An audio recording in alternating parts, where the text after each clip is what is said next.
시편 109편 1절부터 31절 다 함께 봉독하겠습니다. 내가 찬양하는 하나님이여 잠잠하지 마옵소서. 그들이 악한 입과 거짓된 입을 열어 나를 치며 속이는 혀로 내게 말하며 또 미워하는 말로 나를 두르고 까닭없이 나를 공격하였음이니이다.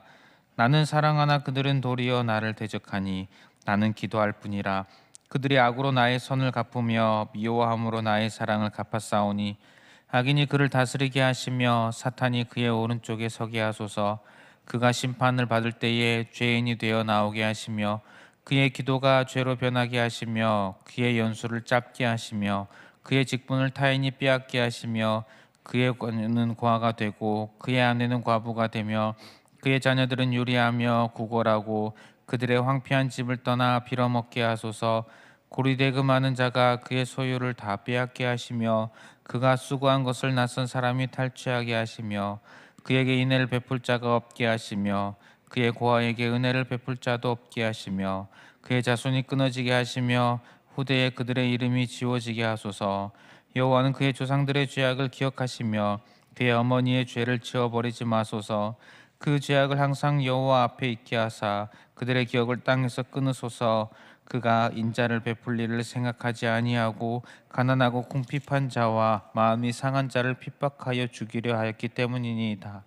그가 저주하길 좋아하더니 그것이 자기에게 임하고 축복하길 기뻐하지 아니하더니 복이 그를 멀리 떠났으며 또 저주하기를 옷 입듯 하더니 저주가 물같이 그의 몸속으로 들어가며 기름같이 그의 뼛속으로 들어갔나이다. 그에게는 입는 옷 같고 항상 뛰는 띠와 같게 하소서. 이는 나의 대적들이 곧 내 영혼을 대적하여 악담하는 자들이 여호와께 받는 보응이니이다. 그러나 주 여호와여, 주의 이름으로 말미암아 나를 선대하소서. 주의 인자하심이 선하시오니 나를 건지소서. 나는 가난하고 궁핍하여 나의 중심이 상함이니이다. 나는 석양 그림자같이 지나가고도 또 메뚜기같이 불려가오며 금식함으로 내 무릎이 흔들리고 내 육체는 수척하오며 나는 또 그들의 비방거리라. 그들이 나를 보면 머리를 흔드나이다. 여호와 나의 하나님이여, 나를 도우시며 주의 인자하심을 따라 나를 구원하소서. 이것이 주의 손이 하신 일인 줄을 그들이 알게 하소서. 주 여호와께서 이를 행하셨나이다. 그들은 내게 저주하여도 주는 내게 복을 주소서. 그들은 일어날 때에 수치를 당할지라도 주의 종은 즐거워하리이다. 나의 대적들이 욕을 옷 입듯 하게 하시며 자기 수치를 겉옷같이 입게 하소서. 내가 입으로 여호와께 크게 감사하며 많은 사람 중에서 찬송하리니 그가 궁핍한 자의 오른쪽에 서사 그의 영혼을 심판하려 하는 자들에게서 구원하실 것이미로다. 아멘. 시편 109편의 표제는 다윗의 시, 다윗이 지은 시입니다. 이 시편에는 어려움을 겪는 다윗의 탄식과 또 저주가 담겨 있습니다. 다윗은 악인들의 죄를 하나님께 고발합니다. 2절부터 5절에 보면 다윗이 그들을 사랑하였는데 그들이 다윗을 대적합니다. 그들이 악한 입, 거짓된 입, 속이는 혀로 말하고 미워하는 말로 다윗을 공격합니다. 그들은 다윗의 선을 악으로 갚고 다윗의 사랑을 미움으로 갚았습니다. 다윗은 그들의 죄를 하나님께 고발하며 그들이 저주받기를 구합니다. 6절은 악인이 그들을 다스리게 하시기를 구합니다. 7절은 심판을 받을 때에 죄인으로 판결나기를 구합니다. 8절은 그의 연수가 짧기를, 그의 지위가 빼앗기기를 구합니다. 9절은 그의 자녀가 고아가 되기를, 그의 아내가 과부가 되기를 구합니다. 10절은 그의 자녀들이 유리하며 구걸하여 빌어먹게 되기를 구합니다. 11절은 그의 소유가 다 빼앗기기를 구합니다. 12절은 그와 그의 후손에게 은혜를 베풀 자가 없기를 구합니다. 13절은 그의 자손이 끊어지기를 구합니다. 14절은 그의 조상들의 죄를 기억하시기를 구합니다. 15절은 그들에 대한 기억이 땅에서 끊어지기를 구합니다. 그가 저주받기를, 그 악인들이 저주받기를 이렇게 구합니다. 그래서 19절에 보면 저주가 그에게는 입는 옷 같고 항상 띠는 띠와 같게 하소서. 항상 입고 있는 옷과 같이 떠나지 않고 몸에 붙어 있기를 구합니다. 다윗은 악인에 대해서 이렇게 저주를 구하며 또 자신의 구원을 위해서도 간구를 합니다. 21절에 그러나 주 여호와여 주의 이름으로 말미암아 나를 선대하소서. 주의 이름 인자하심이 선하시오니 나를 건지소서. 건지시기를 구합니다. 22절부터 25절까지 보면 자신의 상태가 가난하고 궁핍하며 중심이 상해 있고 무릎이 흔들리고 육체는 수척하며 비방을 듣고 있습니다. 자신의 그런 상태인데 구원해 달라고. 26절에서도 반복해서 구원해 달라고 구합니다.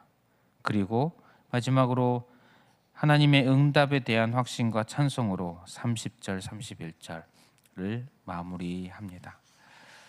시편 109편이 이렇게 구성이 되어 있습니다. 시편 109편을 보다 보면 좀 고민이 듭니다. 다윗이 하나님의 사람인데 저주를 하는 시, 저주를 하는 노래라니. 우리는 예수님의 말씀을 잘 알고 있습니다. 마태복음 5장 44절에 보면 나는 너희에게 이르노니 너희 원수를 사랑하며 너희를 박해하는 자를 위하여 기도하라. 우리는 이 예수님의 말씀을 기억하고 있는데 이 시편 109편은 참 우리의 마음을 고민스럽게 만듭니다.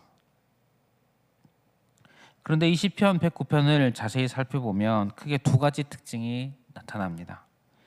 첫 번째로는 이 노래가 개인의 복수를 위한 저주를 구하고 있는데 하나님께 악인에 대해서 고발을 하며 저주를 구하고 있는데 개인의 복수를 위한 노래라기보다는 하나님의 공의로우신 심판이 드러나기를 구하는 그런 노래라는 것입니다.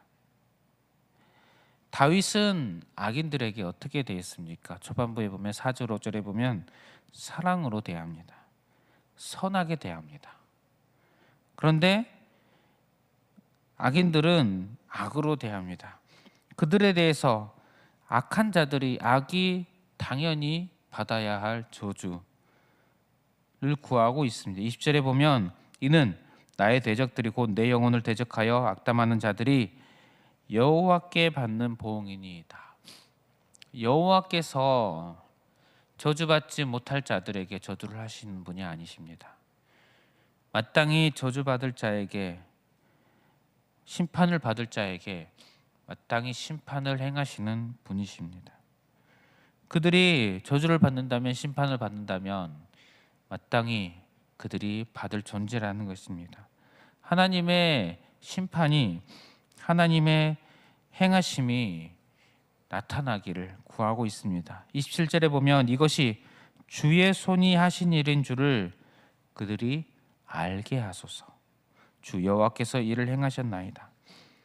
주께서 하시는 일, 다윗이 하는 일이 아니라 주께서 하시는 일임을 나타내게, 세상에 드러나도록, 여호와의 의로우심이 나타나도록 공의하시고 하나님의 공의를 드러내시기를 구하고 있습니다.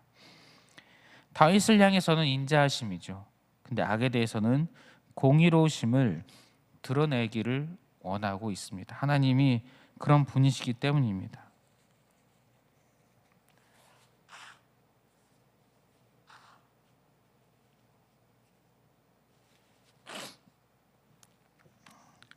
그런데 우리가 또 생각해 볼 것은 우리는 과연 다윗과 같은 사람일까요? 아니면 악인과 같은 사람일까요?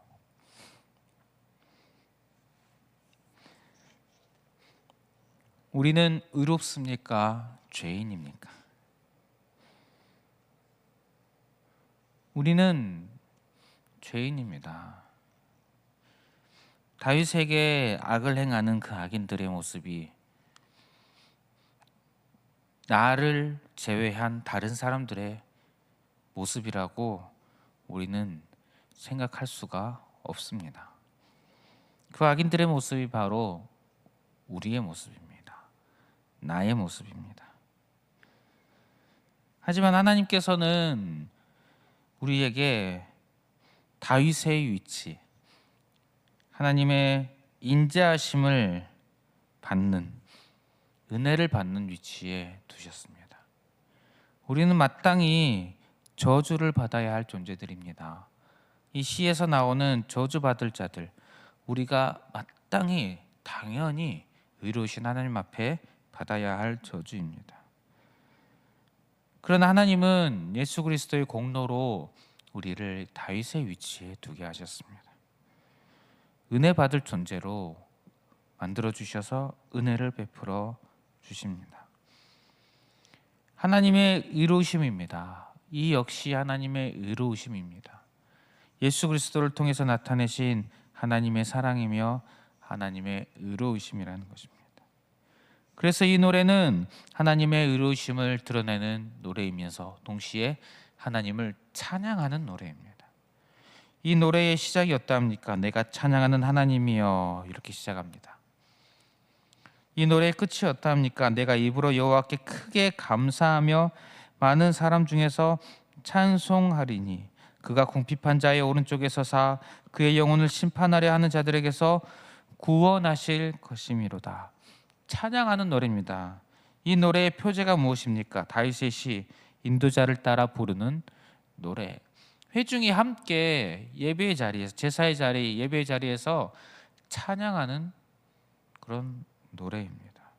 어떻게 이런 저주의 내용이 찬양이 될 수 있습니까? 우리가 마땅히 저주받아야 할 존재인데 하나님께서 은혜를 베풀어 주신 분이심을, 하나님의 그 사랑, 그 공의가 드러나기에 우리는 마땅히 하나님을 찬양할 수 있습니다. 우리가 살아가면서 많이 어려움이 있습니다. 다윗처럼 탄식할 만한 상황 언제든지 다가옵니다.